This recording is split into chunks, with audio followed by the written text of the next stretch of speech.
Hello, everyone, and welcome back to Indiana Basketball Weekly, presented by Big Ten Plus. I'm Gwen Parks. Alongside me is Garrett Drake. And Garrett, we have a lot to unpack this week about this Indiana team. Yeah, you can certainly say that again, Gwen. It was a huge week for them as they went up to Mackey Arena and defeated their in-state rival, Purdue. Yeah, their 8th consecutive win in the series against the Boilermakers in a sold-out Mackey Arena. Incredible story for them. But then this week, I don't think it's going to be so smooth sailing for the Hoosiers. No, they're going to have their work cut out for them, no question about that. They've got 5 games left, Iowa coming into town on Thursday, and 4 out of the 5 remaining games for the Hoosiers are against ranked opponents, so they're really going to get tested. Oh, yeah.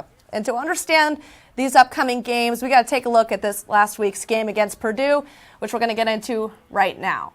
All right, in the first, the Hoosiers were lacking on offense a little bit. Seems like Purdue had a solid strategy to limit Mackenzie Holmes and Grace Bergers. They held Holmes to just 2 points in the first. Yeah, Indiana came out of the gate, and they were struggling a little bit, and Purdue kept it close for a long time, even into the half. But in the third quarter, the defense for Indiana was outstanding. They limited the Boilers to just 2 points, and that's just unheard of in the game of basketball. And then Mackenzie Holmes started to heat up a little bit, and they got a lot of contribution from Chloe Moore-McNeil as well. Yep, absolutely. And the Hoosiers' secret ingredient this season, I got to say, is Chloe Moore-McNeil. And she came to play. She had 9 rebounds, 5 steals, tying her season high right there, 13 points. And when the Hoosiers were just struggling to find their groove on offense, Chloe really stepped up and delivered. And she is just a force on both sides of the ball this season. Absolutely, and really all throughout this season, every time Indiana's needed a lift, Moore-McNeil has been able to come through and provide that for them. When Berger went out, she stepped up big time, and Coach Morin's got to be really proud of her team, the way they played today. Yep, absolutely. And we got to talk about Sydney Parrish. She has been great for this Indiana team. She was actually the only Indiana native on both squads in that game. So she took that game personally, and she had a great game. She had put up 15 points alongside Mackenzie Holmes with 15 points, 30 combined points. I think that they're a force to be reckoned with, like a dynamic duo in the Big Ten, right? Yeah, absolutely. And you talked about Parrish being from Indiana. A lot of the people on the Indiana team didn't understand how big the Indiana-Purdue rivalry is until they stepped foot in Bloomington for the first time. Coach Morin grew up with it. She ended up going to Purdue, so now she's on the other side of things, and it's just great to see that they've been starting to get the recognition and the victories as well. Absolutely. And you know what? This Indiana team has a lot of experienced players. These guys know the game inside and out, but at the start of the season there was concern that this team was experienced but not experienced together. And 22 wins and 1 loss later, I think that they've just proved everybody wrong, and they're doing great. They've meshed together to create just a powerhouse on the court, I have to say. Now joining us in the studio to talk a little bit more about the Hoosiers is women's basketball analyst Abby Haymond. Thank you so much for joining us today. Yeah, thanks for having me on, guys. I'm looking forward to it. All right, Abby, first question I got for you. Indiana's had a spectacular run up to this point with only 1 loss.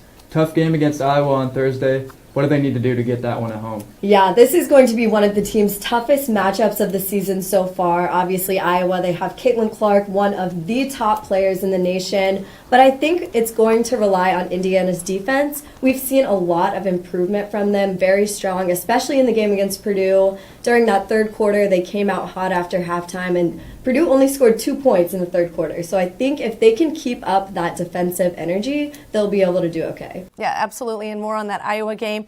Iowa has Caitlin Clark, one of the toughest defenders in the nation. And last year we saw her got teamed up with IU alum Nicole Cardano-Hillary and Chloe Moore-McNeil to try to contain her. But what's that going to be this time around this year? I think, honestly, they are going to rely on Chloe Moore-McNeil again just because she has dealt with her before. And Chloe Moore-McNeil has kind of been that person this season that she just steps up. She's aggressive, she's assertive when she needs to be, and I think they're going to rely on her to keep an eye on Caitlin Clark. Obviously, it's going to be a tough challenge, whoever has to do that. And really one knack on Indiana, they haven't gotten a whole lot of bench production this season. Do you see anybody stepping up down the stretch for them? Yeah, definitely. Not as much as we were anticipating at the beginning of the season, but a big player I think is going to be key for them is Sarah Scalia. We've seen her over the past few games kind of get out of that slump she was in at the beginning of the season, so I think we're going to see some awesome play time from her. She's really good with those threes when she can get them to fall, get into that rhythm. I think also Alexis Burgess, we've seen a lot from her. But I think those two players off the bench is really going to help Indiana if they want to be that top team, best of the best. Well, Abby, that's all the time that we have for today. Thank you so much for joining us today. And where could our fans find you later on social media? Yes, absolutely. If you want to follow me on Twitter, my name is Abby Haymond. Goes for my Instagram as well. Thank you guys so much for having me. Of course. All right, it's time to get down to business with our newest segment, Swish or Miss, Hawkeye or Hoosier edition this week. And we've got a lineup of the hottest takes and questions for the matchup between the two top 10 teams in the Big Ten.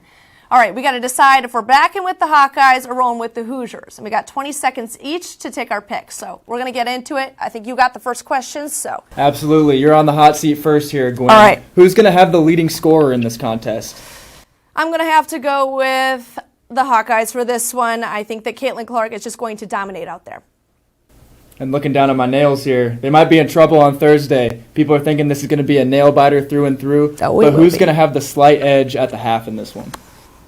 All right, I'm going to have to go with the Hawkeyes on this one again, too. I think Indiana does a great job of adjusting at the half, and that's what I expect them to do. Both teams like to get the ball down low. It's no question. It's in their MO on both sides. Who's going to get more paint points in this one? All right, I'm going to go with the Hoosiers on this one because Mackenzie Holmes, in the second half of that game against Purdue, she just came out so strong.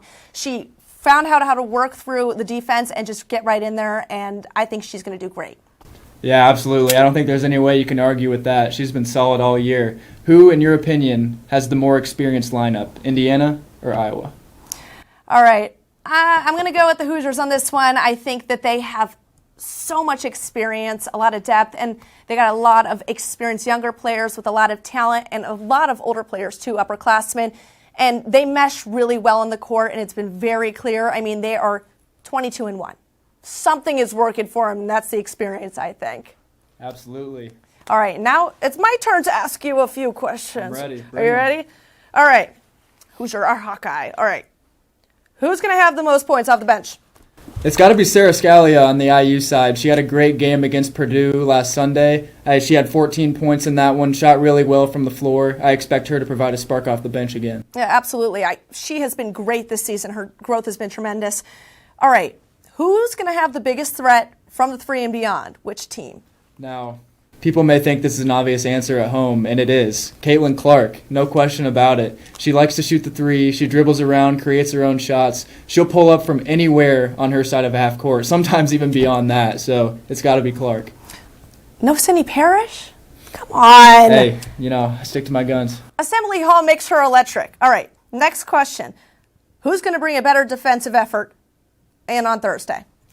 I would expect Indiana to bring the juice. Assembly Hall is going to be packed. There's rumors out there that they may break the attendance record. We don't want to jinx anything early, but it's very possible we could see that. That place is going to be rocking. I'm sure we're going to see the Hoosiers slapping the floor every time they get back on defense, getting the crowd into it. So I'm going Indiana on that one. All right, and this is a little bit different from what I'm going for with this week. But who do you see having a better chance of advancing in the NCAA tournament, Hawkeyes or Hoosiers? Yeah, there's no question these are two competitive teams through and through. Indiana is going to have a little bit of an easier road if they end up being a 1 seed. Iowa's looking like they may be a 2, maybe even a 3 if Indiana beats them. So the Hoosiers are going to have Assembly Hall behind them. We just talked about how big of a factor that is and has been for them all season long. So Indiana is going to be looking good come tournament time. Agreed, and I think that how they play the rest of these next couple of games will be really important for that. And to finish out our switch or miss hits for the day, our final question is who is going to walk away with the win and the number 1 spot in the Big Ten? And I'm going to have to go with a nail-biter finish, like you said before, and Indiana wins. I think the final score is going to be 73-72. I think it's going to be close, but I have a good feeling that the Hoosiers have some revenge that they're planning on using on the court. Going with a 1-point game there. Maybe a potential game winner in that scenario? We'll see. We'll see. I just think it's going to be super close. I honestly think it could go either way.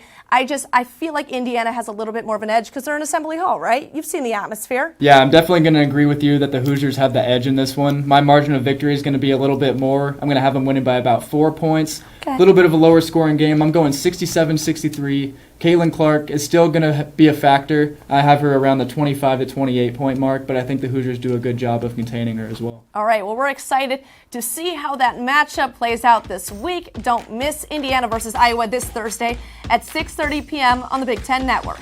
And you want to see more? Be sure to check out Indiana on BTN on Twitter for the latest in IU women's basketball and Indiana athletics.